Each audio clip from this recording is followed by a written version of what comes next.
Hello, నేను మీ సిఎస్లో. Social మీడియాలో trend అవుతున్నటువంటి న్యూస్ని మీ ముందుకు తీసుకొచ్చే ప్రయత్నం చేస్తాను. అటు ట్విట్టర్లో కానీ, ఫేస్బుక్లో కానీ, ఇన్స్టాగ్రామ్లో కానీ, లేదా వాట్సాప్ యూనివర్సిటీలో కానీ వాటిని తీసుకొని మెయిన్ ట్రెండ్ అవుతున్నటువంటి న్యూస్ని పరిశీలిద్దాం. నెక్స్ట్, పేరొచ్చే పనులకు కేటీఆర్, తిట్లొచ్చే వాటికి హరీష్. అధికారంలో ఉన్న రోజులు అన్నిట్లా కేటీఆర్ హవా, పాలన మారిపోగానే ముందుంటికి హరీష్. సో హరీష్ కేటీఆర్ వేరు వేరు. పవర్ ఉంటే కొడుకు, పవర్ లేకపోతే అల్లుడు. ఇది సహజంగా కల్వకుంట్ల ఫ్యామిలీలో కనిపిస్తుంటుంది గత కొన్ని సంవత్సరాలుగా. ఇదేం కొత్త కాదు, ఇదే వైరల్ అవుతుంది. నెక్స్ట్, గొర్రె గొర్రె నీవెక్కడ, మచ్చుకు కూడా కనపడిన కేసీఆర్ గొర్రెలు. పంపిణీలో కుంభకోణంపై విచారణ, అక్రమార్కులు గుండెల్లో గుబులు.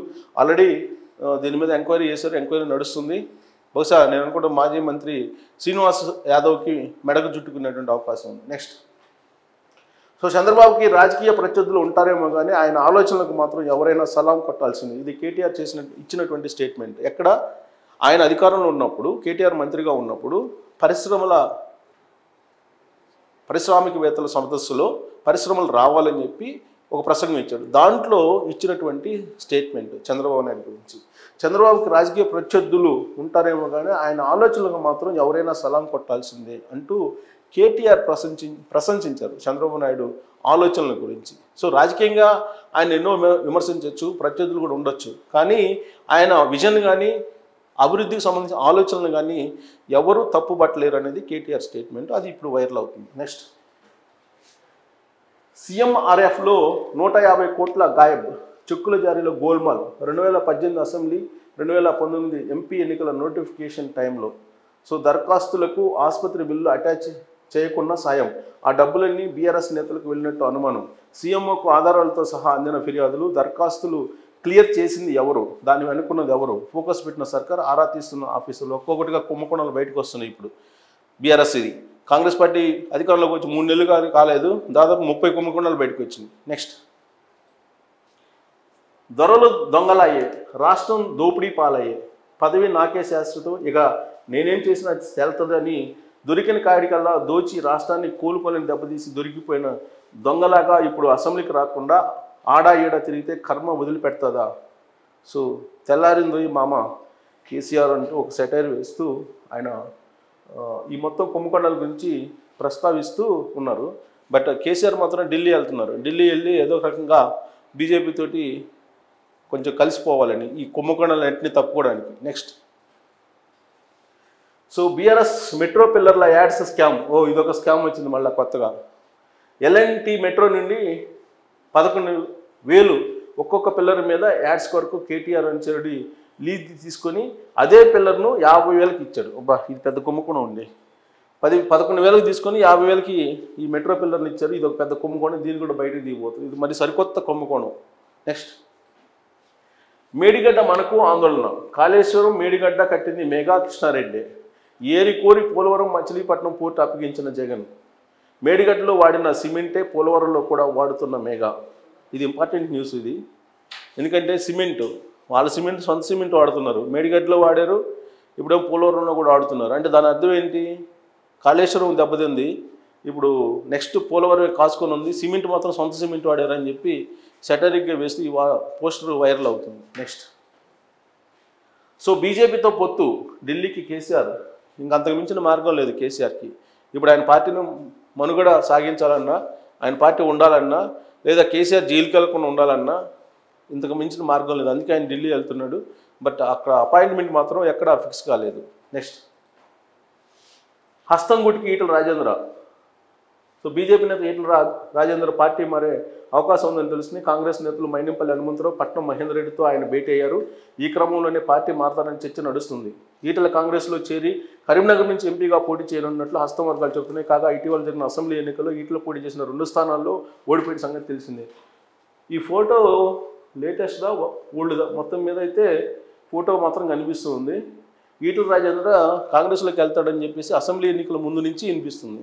కానీ ఆయన అసెంబ్లీ ఎన్నికల్లో 2 చోట్ల పోటీ చేసి ఓడిపోయారు. ఇప్పుడు లోక్సభ ఎన్నికలు రాబోతున్నాయి. ఇప్పుడు కాంగ్రెస్లోకి ఆయన మారి కరీంనగర్ నుంచి ఎంపీగా పోటీ చేస్తారనేది ఇప్పుడు టాకు. బట్ ఆయన మాత్రం ఇప్పుడు ప్రచారానికి, బీజేపీ ప్రచారంలో బిజీగా ఉన్నారు. సోషల్ మీడియా తన బిజీలో తన నుండి కాంగ్రెస్లోకి పంపిస్తుంది ఈటల రాజేందర్ని. మరి చూడాలి. నెక్స్ట్, కాంగ్రెస్ హిందూ వ్యతిరేక విధానాలకు ఇదే నిదర్శనం. 6 నెలలుగా జీతాలు రాక అలమటిస్తున్న అర్చకులు, దేవాలయాల్లో ధూప దీప నైవేద్యాలు కరువు. తబ్లిగీ జమాత్ సదస్సు కోసం 2.45 కోట్లు 2,45,00,000 కేటాయించిన ప్రభుత్వం. కాంగ్రెస్ విధానం ఓట్లేసి గెలిపించిన హిందువులు పట్టించుకొని నైజం. హంసాదేవినేని బీజేపీ నాయకురాలు. సో ఈ తబ్లిగీ జమాత్కి 2.5 కోట్లు కేటాయించారు. బట్ అర్చకులకి ఏమో దేవదేవ నైవేద్యాలకు లేవు అంటున్నారు. మరి నిజం అవుతుందో. నెక్స్ట్, కేసీఆర్ను ఎదుర్కోలేక ఒకటైన జాతీయ పార్టీలు. కేసీఆర్ను ఎదుర్కోలేక ఒకటైన జాతీయ పార్టీలు, ఇదేదో జోక్గా ఉంది. ఇటీవల జరిగిన అసెంబ్లీ ఎన్నికల్లో కేసీఆర్ను జాతీయ స్థాయిలో నిలువరించడానికి జాతీయ పార్టీలు ఒకటే ప్రజలను మోసం చేశాయని ఒక ప్రైవేట్ మీడియా సంస్థ పేర్కొంది. ఇరు పార్టీల తీరును ప్రజలు బలంగా వ్యతిరేకిస్తున్నారు. రాబోయే ఎన్నికల్లో కాంగ్రెస్, బీజేపీలు నమ్మబోమని స్పష్టం చేస్తున్నాడు. ఇప్పుడు ఉండేదాంట్లో ఇది ఒక పెద్ద జోక్. నెక్స్ట్, కర్ణాటక పంజా తుంగభద్రపై బ్యాలెన్సింగ్ రిజర్వాయర్ నిర్మాణానికి ప్లాన్. నావలి జల సామర్థ్యం పెంపునకు ప్రయత్నాలు. సో ఈ న్యూస్ ఇంకా కొంచెం ఎలివేట్ చేస్తారు రాబోయే రోజుల్లో. ఎందుకంటే లోక్సభ ఎన్నికల్లో ఇప్పుడు కర్ణాటకలో కాంగ్రెస్ ఉంది, తెలంగాణలో కూడా కాంగ్రెస్ ఉంది. కాబట్టి కొంచెం దీన్ని ఎలివేట్ చేస్తే కనుక ఇంకొద్దిగా ఏదో కొన్ని ఓట్లు పెరుగుతాయని చెప్పి ప్రయత్నం. అందులో భాగంగా ఈ న్యూస్ వచ్చినట్టుంది. తెలంగాణకు తీవ్ర నష్టం అంట, ఇంజనీర్ల ఆందోళన. నెక్స్ట్, బీఆర్ఎస్ మెట్రో పిల్లర్ల యాడ్స్ స్కామ్. ఎల్ఎన్టీ మెట్రో నుండి 11,000 ఒక్కో పిల్లర్ మీద యాడ్స్ తీసుకొరకు కేటీఆర్ అనుచరుడు లీజ్ తీసుకొని అదే పిల్లర్ని 50,000కి ఇచ్చారు. ఆయన కేటీఆర్ అనుచరుడు ఎవరో బయట రావాలి, ఇంకా బయట రాలేదు. నెక్స్ట్, 200 యూనిట్లు ఫ్రీ కాదు. గృహజ్యోతి కింద గత ఏడాది సగటు వినియోగానికి అదనంగా 10% కరెంటు ఉచితం. 2022-23లో నెలకు 80 యూనిట్లు వాడితేనే ఇప్పుడు 88 యూనిట్లే ఫ్రీ. ఇది తిరకాసు పెట్టారు. మొత్తం మీద 200 యూనిట్లు ఫ్రీ అన్నారు, దానికి ఒక తిరకాసు పెట్టినట్టున్నారు. దాని మీద ఇప్పుడు అందరూ పరిశీలిస్తున్నారు. నెక్స్ట్, బీఆర్ఎస్ని బద్నాం చేసేందుకే కుట్రలు, అందుకే మేడిగట్టుకు మరమ్మతులు బంద్. ప్రజల దృష్టిని మరల్చే పన్నాగాలు. విద్యార్థినుల ఆత్మహత్యలపై స్పందించడం. బీజేపీతో పొత్తు అని ఎవరు చెప్పారు? మాది సెక్యులర్ పార్టీ. కేసీఆర్ లౌకికవాది. బీఆర్ఎస్ నేత బాల్కసుమన్. ఈయనేమో బీజేపీతో పొత్తు ఉన్నదంటారు. బీజేపీ వాళ్ళేమో అసలు బీఆర్ఎస్తో పొత్తు ఉంటేనే చెప్పు తీసుకొని కొట్టండి, లేదంటే చంపులు వాయించండి అని చెప్పి వాళ్ళు అంటున్నారు. మరి అసలు బీజేపీ బీఆర్ఎస్ పొత్తు అనేది అసలు ఎందుకు వచ్చింది బయటికి? జనరల్గా రాజకీయ పార్టీలు ఏంటంటే ఒక లీకులు ఇస్తాయి మీడియాకి ఇచ్చేసి తాంబూలాలు ఇచ్చాం తన్నుకు సావండి అంటారు. అసలు ఆ పార్టీ ఈ పార్టీ రెండు మేము పొత్తు లేదంటుంటే మధ్యలో మీడియా ఏం చేస్తుంది? మీరు పొత్తు పెట్టుకోకుండా వెళ్తే వద్దాం నా మీడియా, కానీ లీకులు మాత్రం వాళ్ళే ఇస్తారు. ఆ లీకుల ఆధారంగానే న్యూస్ రాస్తారు. నెక్స్ట్, ప్రతిపక్షంలో వెన్నంటి ఉన్నోళ్ళు అధికారంలోకి రాగానే పరాయి వాళ్ళు అవుతారు. గట్లనే ప్రతిపక్షంలో ఉన్నప్పుడు దొంగలు లంగాలుగా కనపడ్డోళ్ళేమో ఆప్తమిత్రులు అవుతారు. ఇదే దగుల్బాజీ ముఖ్య నేతల రాజనీతి. ఎవడు 1000 ఏండ్లు బతకడు. నమ్ముకున్నోళ్ళను దగా చేసి క్రెడిబిలిటీ లేని నాయకులు ఉంటే ఎంత, లేకుంటే ఎంత. ఎర్రంరెడ్డి తిరుపతి రెడ్డి అంటే ఎన్ఆర్ఐ. సో ఎన్ఆర్ఐ ఇప్పుడు వీళ్ళిద్దరు కలయికను వ్యతిరేకిస్తున్నారు. జిఆర్ స్వామి ఇన్విటేషన్ ఇచ్చేందుకు వచ్చాడు పాపం రేవంత్ రెడ్డి దగ్గరికి. ఇప్పుడు రేవంత్ రెడ్డి ఆ ఇన్విటేషన్ తీసుకుని కనుక వెళ్తే ఇంకా ఎన్ని వస్తాయో మీమ్స్. నెక్స్ట్, సమాంతర రిజర్వేషన్తో అన్యాయం. సో ఏదైనా సమస్య ఇప్పుడు కవితకి, ఎందుకంటే అప్పుడున్న ప్రభుత్వం ఏది చేసినా కానీ అభ్యంతరం పెట్టాల్సిందే. అందుకే సోనియా కార్గేకి డైరెక్ట్గా లేఖ రాసిందంట. జీవో నెంబర్ 3ని ఉపసంహరించుకోవాలి. ఇటీవలేమో జ్యోతిరావు పూలే విగ్రహం అన్నారు, ఇప్పుడేమో సమాంతర రిజర్వేషన్ అన్యాయం అంటూ ఒక లేఖ రాశారు. Next, chief electoral officer Andhra Pradesh election commission of India. So election commission of India election notification 12వ తారీఖు మార్చి వస్తుంది. నామినేషన్స్ 23 స్టార్ట్ అవుతాయి. పోలింగ్ 19వ తారీఖు ఏప్రిల్. మేలో కౌంటింగ్ ఉంటుంది. ఫైనల్లీ మే 30వ తారీఖున 24 న్యూ గవర్నమెంట్ ఫామ్ అవుతాయి. రాష్ట్రం మొత్తం దేశవ్యాప్తంగా 24 కొత్త గవర్నమెంట్ ఫామ్ అవుతాయని చెప్పేసి ఇది ఎలక్టోరల్ ఆఫీసర్ ఆంధ్రప్రదేశ్ పేరుతోటి ఇది వైరల్ అవుతున్నటువంటి న్యూస్. దీని మీద ఆల్రెడీ అక్కడ ఉన్నటువంటి ఎలక్షన్ కమిషనర్గా ఉన్న మీనా ఖండించడం కూడా జరిగింది. నెక్స్ట్, సో ఇది ఒక నిమిషం, ఇది ఎలక్టోరల్ దానికి వెళ్ళండి. ఎలక్టోరల్ దానికి వెళ్తే అది ఇంపార్టెంట్, వైరల్ అవుతుంది. గత 2 రోజుల నుంచి కూడా ఇది ఎలక్షన్ నోటిఫికేషన్ వచ్చేసింది, డేట్లు కూడా ఫిక్స్ చేసేసి సోషల్ మీడియాలో వైరల్ అవుతుంది. దాన్ని ప్రజలు కూడా నమ్ముతున్నారు. సో ఇది మార్చి 12వ తారీఖున ఎలక్షన్ నోటిఫికేషన్ వస్తుందని చెప్పి, డేట్లు, నామినేషన్స్ ఇవన్నీ వచ్చేసారు, నోటిఫికేషన్స్ అని, షెడ్యూల్ కూడా విడుదల అవుతుందని చెప్పి. సో ఇది రాంగ్ న్యూస్ అనేది ఎలక్షన్ కమిషనే ఖండించింది, కాబట్టి దీన్ని నమ్మొద్దు. నెక్స్ట్, ఊరి నాయన మరోసారి అదరగొట్టిన యోగి. ఉత్తరప్రదేశ్లో పెద్ద మనిషిలా చలామణి అయ్యే కబ్జాకోరు సమాజ్వాదీ పార్టీ సానుభూతిపరుడు అఖిలేష్ యాదవ్ ప్రభుత్వం హయాంలో హిందువుల నుండి బలవంతంగా 125 ఎకరాల స్థలాన్ని కబ్జా చేశాడు. ఆ స్థలంలో కళ్ళు చెదిరేలా 500 బంగ్లాలను కట్టించి వాటిని విక్రయించాడు. ఒక్కొక్క బంగ్లా ఖరీదు కనీసం 5 కోట్ల రూపాయల విలువ ఉంటుంది. అటువంటిది ఏకంగా 500 బంగ్లాలను కట్టించి విక్రయించాడు. ఈ విషయం ఇప్పుడు వెలుగులోకి వచ్చింది. అంతే అత్యంత ఖరీదైన బంగ్లాలను కూడా యోగి ఆదిత్యనాథ్ తొక్కిపారేశాడు. జేసీబీలతో మొత్తం 500 బంగ్లాలను కూల్చేయించాడు. ఆ స్థలాన్ని తిరిగి స్వాధీనం చేసుకున్నారు. సో వాసిఫ్ ఖాన్ ఆస్తులను వేలం వేసి ఆ డబ్బును ఆ బంగ్లాలను కొని నష్టపోయిన వారికి అందజేయనున్నారు. ఇదేదో కనుక అన్ని రాష్ట్రాలు చేస్తే అక్రమ నిర్మాణాలు ఉండవు, ఆక్రమణలు ఉండవు. మరి యోగి ఆదిత్యనాథ్ మరి నిజంగా చేశాడని అంటే చేశాడని చెప్పి న్యూస్ వస్తుంది. ఇదే రకంగా చేస్తే కనుక సగం హైదరాబాద్ ఉండదు, మొత్తం హైదరాబాద్లో మొత్తం కూల్చేయాల్సిందే అన్నింటినీ. నెక్స్ట్ 60,000 ఉద్యోగాలకు 50 లక్షల మంది రైళ్లు బస్సులు కిటకిట. బీజేపీ పాలిత డబుల్ ఇంజిన్ సర్కార్ యూపీలో తాండవిస్తున్న నిరుద్యోగం. సో అక్కడ అద్భుతంగా చేస్తున్నాడు అనుకున్నాం, కరెక్ట్ నిరుద్యోగం తాండవిస్తుందని చెప్పి ఒక పోస్టర్ వైరల్ అవుతుంది. 60,000 ఉద్యోగాలకు 50 లక్షల మంది అని చెప్పేసి ఒక పోస్టరు నరేంద్ర మోడీ యోగి ఆదిత్యనాథ్ మాట్లాడుకున్న ఒక ఫోటోతోటి వైరల్ అవుతుంది. నెక్స్ట్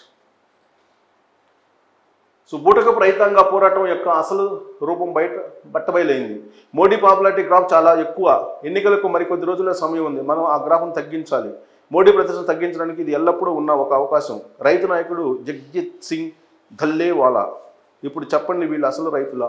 సో రైతులు ధర్నాలు చేస్తున్నారు, ఆందోళన చేస్తున్నారు. వాళ్ళని చీల్చడానికి ఇలాంటి సోషల్ మీడియాలో పోస్టులు వైరల్ అవుతున్నాయి. ఆయన పేరు పైన, రైతు నాయకుడి పేరు పైన ఇలాంటి పోస్టులు వైరల్ అవుతున్నాయి. బట్ అది నిజం కాదు. ఇది ప్రభుత్వం యొక్క కుట్రగా భావిస్తున్నాయి ఈ పక్షాలు. నెక్స్ట్ ఏ దేశంలోనైనా రైతులు పొలాల్లో మొలకలు మొలిపిస్తారు. భారత్లో మాత్రం మోడీ రోడ్లపై మేకులు మొలిపిస్తాడు. సో రైతులు ఢిల్లీ వైపు వస్తుంటే అక్కడ మేకులు కొట్టున్నటువంటి ఫోటో ఇది. సో ఏ దేశంలో లేదు, ఒక భారతదేశంలో తప్ప అని చెప్పి ఫోటో వైరల్ అవుతుంది. నెక్స్ట్ అయోధ్యకు పిలువకుండా రాష్ట్రపతిని అవమానించారు. రామాలయ ప్రారంభోత్సవానికి వారికి అందని ఆహ్వానం. ప్రధాని మోడీపై రాహుల్ ధ్వజం. సో రాహుల్ గాంధీ అప్పుడప్పుడు ఇలాంటివన్నీ బయటకు తీసుకొస్తున్నారు. ఆయన భారత న్యాయ జూడో యాత్రలో ఉన్నట్టున్నారు. ఆ సందర్భంగా చేసినటువంటి వ్యాఖ్య. నెక్స్ట్ ముస్లిం కాబట్టి. సో అసలు ఈ పేరు విన్నారా? సో ఇప్పుడు దేశమంతా మారుమోగుతున్న పేరు సందేశ్ ఖలీ. కానీ ఈ పేరు మీరు ఇంతవరకు విని ఉండరు. సందేశ్ ఖలీ అనేది ఒక ఊరి పేరు. ఆ ఊరికి డాన్ షాజహాన్ షేక్, వీడు తృణమూల్ కాంగ్రెస్ పార్టీ నాయకుడు. అంతేకాకుండా పచ్చి కామాంధుడు. ప్రతి వారం సందేశ్ ఖలీలోని ఎవరో ఒక హిందూ మహిళను బలవంతంగా తీసుకుపోయి అత్యాచారం చేస్తుంటాడు. ఇలా కొన్ని సంవత్సరాలుగా ఈ షాజహాన్ షేక్ అనేక మంది హిందూ అమ్మాయిలపై అగాచారాలకు పాల్పడ్డాడు. చివరికి ఒక మహిళ తిరగబడటంతో ఈ విషయం ప్రపంచానికి తెలియవచ్చింది. ఈ విషయం బయటకు వచ్చి దాదాపు 3 వారాలు కావస్తుంది. కానీ మమతా బెనర్జీ ప్రభుత్వం ఇంతవరకు షాజహాన్ షేక్ను అరెస్ట్ చేయలేదు. కారణం అతను ముస్లిం కాబట్టి. మైనారిటీ ఓట్లు పోతాయేమోనన్న భయంతో షాజహాన్ షేక్పై కనీసం చెయ్యి కూడా వేయనివ్వలేదు. ఇది పోస్టులు వైరల్ అవుతుంది. కాకపోతే దీన్ని మనం ధృవీకరించలేం. ఎందుకంటే గర్వాప్సి అని ఇట్లాంటివన్నీ చాలా వైరల్ అవుతున్నాయి. బట్ ఇది 100కు 100% నమ్మడానికి లేదు. బట్ పశ్చిమ బెంగాల్లో జరిగిందని చెప్పి వైరల్ అవుతుంది. నెక్స్ట్ బలమైన రైతులు బలమైన దేశం. పీఎం కిసాన్ సమ్మాన్ యోజన కింద అర్హులైనటువంటి రైతులకు ఏడాదికి 6,000 నిధులు జమ.